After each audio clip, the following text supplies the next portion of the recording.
ବନ୍ଧୁଗଣ, ବିବାହ ହୋଇ ଶାଶୁଘରକୁ ଯିବା ପାଇଁ ପ୍ରାୟ ସବୁ ଝିଅ କୁଆଁରୀ ଥିବା ସମୟରେ ସ୍ୱପ୍ନ ଦେଖିଥାନ୍ତି।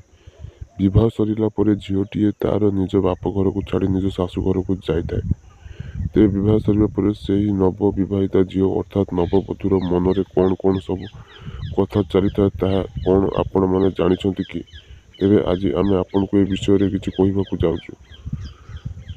ପ୍ରଥମତଃ ରହିଛି, ବିବାହ ସରିବା କ୍ଷଣ ଝିଅଟି ଚିନ୍ତା କରିଥାଏ ଯେ ଯାହା ହେଉ ଏବେ ଭାରି ଭରକମ୍ ଲେହେଙ୍ଗାରୁ ଛୁଟକାରା ମିଳିଲା।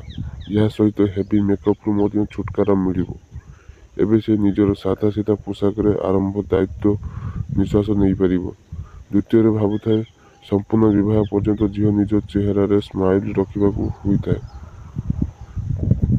ଫଟୋ କ୍ଲିକ୍ କରିବାରେ ହେଉ କିମ୍ବା ଷ୍ଟେଜ୍ ଉପରେ ଝିଅଟିକୁ ସର୍ବଦା ସ୍ମାଇଲ୍ କରିବାକୁ ହୋଇଥାଏ।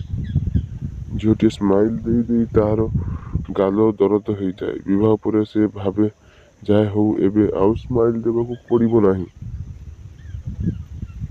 ତୃତୀୟରେ, ବିବାହରେ ବହୁତ ଗୁରୁଜନମାନଙ୍କର ପାଦ ଛୁଇଁ ମୁଣ୍ଡିଆ ମାରି ମାରି ଥକିଯାଆନ୍ତି। ଏହି କ୍ଷେତ୍ରରେ ଝିଅମାନେ ସମ୍ପୂର୍ଣ୍ଣ ଶରୀର ବିନ୍ଧିବାରେ ଲାଗିଥାଏ। ସେମାନେ ଭାବିଥାନ୍ତି ଯେ କାଶ୍ କେଉଁଠାରୁ ଗୋଟିଏ ବଡ଼ି ମସାଜ ମିଳିଯାଏ, ସେ ନିଜର ଥକାନ ଦୂର କରିପାରିବେ।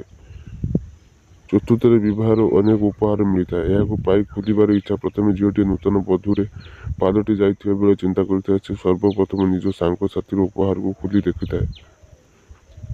ପଞ୍ଚମରେ, ମା ଘରେ ଝିଅଟିଏ ଯେପରି ଇଚ୍ଛା ସେପରି ନିଜ ରୁମ୍‌ରେ ବାହାରେ ବୁଲିଥାଏ।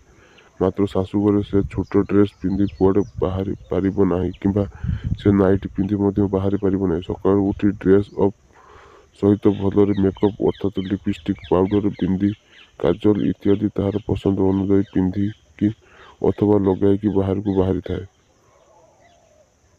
ଷଷ୍ଠରେ ରହିଛି, ବିବାହ ପରେ ସେ ହନିମୁନ୍ ବିଷୟରେ ଚିନ୍ତା କରିଥାଏ। କେବେ ହେବ, କେମିତି ହେବ, କିଛି ଗଡ଼ବଡ଼ ତ ହେବ ନାହିଁ ଇତ୍ୟାଦି ଚିନ୍ତାଧାରା ତାହାର ମନରେ ଆସିଥାଏ।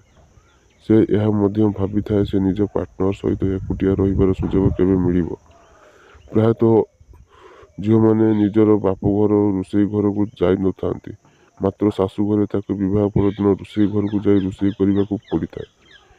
ଏହି କ୍ଷେତ୍ରରେ ସେ ଏହି କଥାକୁ ନେଇ ବହୁତ ଟେନସନରେ ରହିଥାଏ। ଏହା ଥିଲା ସପ୍ତମ ଚିନ୍ତାଧାରା।